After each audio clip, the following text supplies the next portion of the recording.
Bien, la preocupación de estos vídeos es la que corresponde a la psicología tal como la conocemos hoy. Evidentemente, por tratarse del autor que es, tendré que tratar temas que parecen ajenos a la psicología práctica. Voy a intentar ser muy breve y conciso, con el prejuicio de tratar lo contingente y lo contextual como si fueran lo mismo. Es decir, no perderé tiempo diciendo quién es Wittgenstein, ni separando etapas, ni estableciendo una genealogía de su relación con la psicología o con los temas tratados. Quien ejerce la filosofía y hereda la tradición de Wittgenstein puede usar el lenguaje privado no existe o el lenguaje es su uso y después defender las condiciones con las que identifica tales afirmaciones. El problema está en que quien ejerce la psicología y defiende esos mismos postulados lo suele hacer como conclusiones y no puntos de inicio. Esto es peligroso. Como previene Etienne Gilson, no se puede ser víctima del genio sin ser genial, pero quienes no lo son obran muy razonablemente si procuran no ser víctimas del genio ajeno. Cuando no se han hecho los descubrimientos matemáticos de Descartes, por ejemplo, no puede uno dejarse llevar de la tentación de someter todas las cuestiones a la norma de las matemáticas. Lo que constituye excusa, más que suficiente, para ser un Descartes, no basta en modo alguno para ser cartesiano. Así, la aceptación de determinados postulados de Wittgenstein con unas condiciones particulares impuestas por Wittgenstein, sin conocer tales condiciones particulares, lleva a equívocos extravagantes dentro de la psicología. Por ejemplo, defender la postura de que el lenguaje es su uso, que se suele aceptar como que el lenguaje es el uso de la referencia, la pura polisemia, algo que peca de conservador, esto es, no seas pesado puede significar varias cosas al mismo tiempo. Pero también otras posturas que en cambio pecan de extravagantes, como que el lenguaje privado no existe, que se tiende a interpretar como que no hay una experiencia sensorial de acceso íntimo a la que nosotros colocamos palabras. Quiero tratar sobre Wittgenstein, su herencia en la psicología. ¿Qué herencia particularmente? Pues las conclusiones de Wittgenstein sobre premisas particulares de Wittgenstein, pero aceptadas en la palabra coloquial o en la psicología.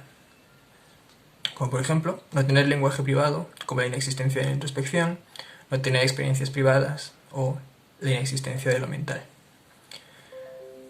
También me interesan propuestas propiamente wittgensteinianas, como la idea de que la persona no tiene voluntad, o lo que llamamos coloquialmente como voluntad, o que su voluntad no es un acto creador, o la idea de que la representación, idea, imagen mental, es decir, lo que nosotros concebimos como la representación de la mente, la imagen mental, no tiene participación en el mundo humano y por tanto es prescindible. Y por supuesto, la imposibilidad del lenguaje privado bajo las condiciones puestas por Wittgenstein. Así, lo que se va a exponer brevemente, espero, que puede reducirse a una o dos frases, atiende a la diversidad de interpretaciones que sobre estas defensas de Wittgenstein se han realizado. Sobre todo, pero no solo desde el conductismo. Esto es, que el lenguaje privado no existe, que las experiencias privadas no existen, que la mente no existe, ante lo cual nosotros, en tanto psicólogos, nos debe importar si la apuesta de estas frases rimbombantes es tal que la imagen mental o representación de una palabra para su uso es tautológica o innecesaria. Y esa ayuda o muleta o núcleo central, dependiendo de la visión que tengamos culturalmente, que es la referencia mental, no cumple función alguna, no participa, al menos, del devenir del mundo. Es interesante la postura de que, al no haber un lenguaje que no tenga un criterio de corrección externo ya dado, nos hallamos en algo así como un mundo estático, que ya ha previsto no solo en potencia, sino en acto todo lo sensible o experienciable por los miembros de esa comunidad.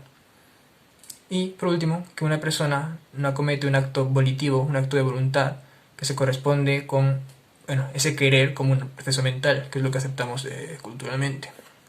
Para el caso de la filosofía de Wittgenstein, por sus propias condiciones biográficas y por las condiciones de la psicología, no es tan importante el escrito de Wittgenstein en sí como las muchas ramificaciones e interpretaciones que se han hecho.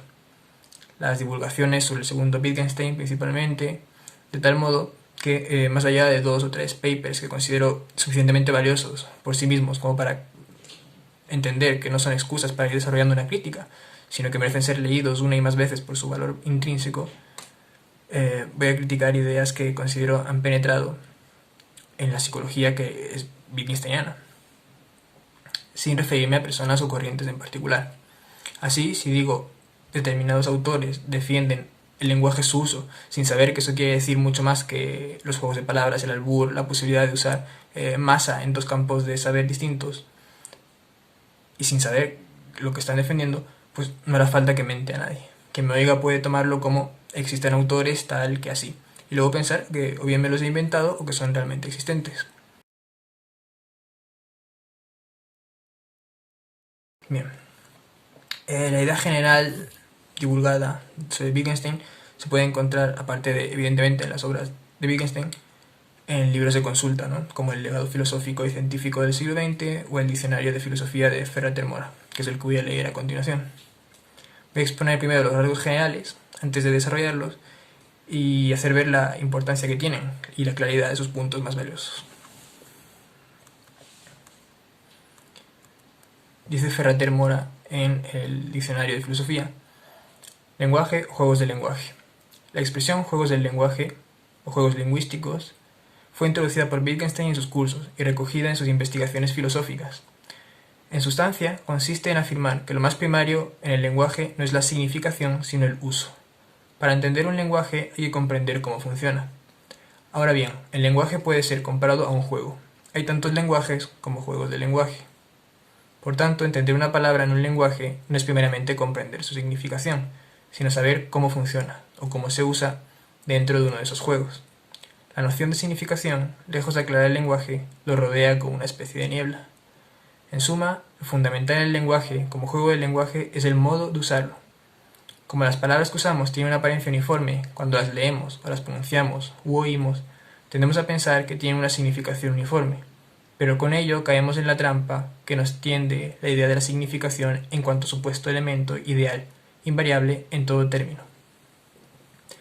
Cuando nos desprendemos de la citada niebla, podemos comprender no solo el carácter básico del lenguaje, sino la multiplicidad, para Wittgenstein prácticamente infinita, de los lenguajes o juego del lenguaje. El lenguaje no es para Wittgenstein una trama de significaciones independientes de la vida de quienes lo usan. Es una trama integrada con la trama de nuestras vidas. El lenguaje es una actividad, o mejor dicho, un complexo o trama de actividades regidas por reglas, las reglas del juego. Para eso, hablar un lenguaje es parte de una actividad o de una forma de vida, Lebensform. Ejemplos de tales juegos del lenguaje, entre otros, son dar órdenes y obedecerlas, describir un objeto según su apariencia dando sus medidas, informar sobre un acontecimiento, formar y comprobar una hipótesis, hacer chistes y contarlos, resolver un problema en aritmética práctica, preguntar, agradecer, rogar y saludar. Lo que podría llamarse la legitimidad o la justificación de un juego del lenguaje se basa en su integración con actividades vitales. Un lenguaje es como un sistema de ruedas. Si estas ruedas engranan unas con otras y con la realidad, el lenguaje es justificado. Pero aunque engranen unas con otras, si no engranan con la realidad, el lenguaje carece de base. Por eso Wittgenstein ha comparado el juego del lenguaje filosófico con una rueda que gira libremente, sin engranar con lo real, o con las actividades humanas integradas con lo real.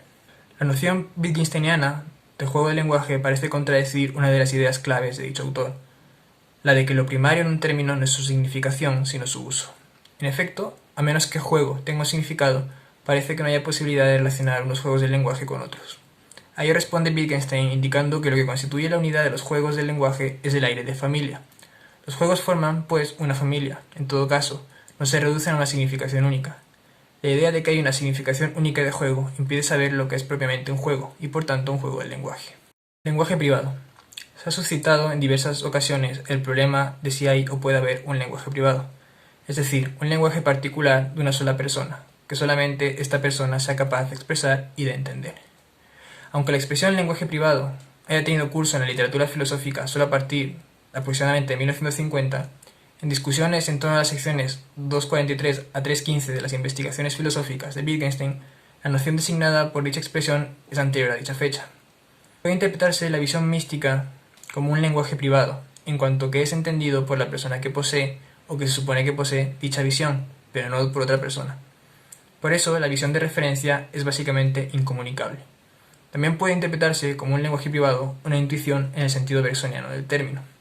Se puede alegar que ni la visión mística ni la intuición se trata del lenguaje, ya que el ser incomunicable los veda de toda posible expresión lingüística. En cualquier caso, en la medida en que lo visto o lo intuido engendran un modo de hablarse a sí mismo, distinto de cualquier modo público, y en la medida en que cada visión mística y cada intuición son irreductibles a otras o distintas de otras, puede decirse que está implicada en ellas la noción de lenguaje privado. También puede interpretarse como un lenguaje privado el que usa o puede usar una persona en tal forma que solamente lo entienda esta persona y que solamente ella pueda traducirlo a otra. Tal es, por ejemplo, el caso del lenguaje que podría inventar un hombre que naciera en una isla y vivía en ella solitario desde antes de haber aprendido a hablar. Ahora bien, el problema de la posibilidad o imposibilidad de un lenguaje privado adquirió carta de naturaleza filosófica cuando Wittgenstein lo planteó y trató de resolverlo contra la posibilidad de tal lenguaje. Wittgenstein tenía en cuenta primariamente un tipo de lenguaje privado que se refería a los propios procesos psíquicos, especialmente a las propias sensaciones. Tal lenguaje era el de los enunciados protocolarios, enunciados que describen algo experimentado por una persona, pero lo describen en tanto que experimentado por tal persona. Describirían, por tanto, sensaciones que una persona experimenta. Su tesis de que el lenguaje privado no es posible deriva de su idea del lenguaje como forma de vida y sobre todo de la idea del juego en lenguaje o juego lingüístico. Según Wittgenstein, las sensaciones pueden ser privadas. La experiencia de una persona es propia y exclusiva de esta persona, pero ello no garantiza que haya un lenguaje privado. ¿Qué ocurre con el lenguaje que describe mis vivencias internas y que solo yo puedo entender? ¿Cómo designo mis sensaciones con palabras? ¿Cómo lo hacemos de costumbre? ¿Se hallan mis palabras y sensaciones vinculadas a mis expresiones naturales de sensación? En este caso, mi lenguaje no es privado. Otro puede entenderlo tanto como yo. Si un lenguaje fuera privado, no habría posibilidad de que fuese corregido por otra persona. No habría distinción entre seguir una regla y pensar que se sigue una regla. Además, en un lenguaje puramente privado, no habría posibilidad de comprobar si la memoria comete o no errores. Las palabras y sensaciones, arguye Wittgenstein, están sometidas a un criterio público. En rigor, solo pueden estar sometidas a un criterio público, pues no hay posibilidad de un criterio privado.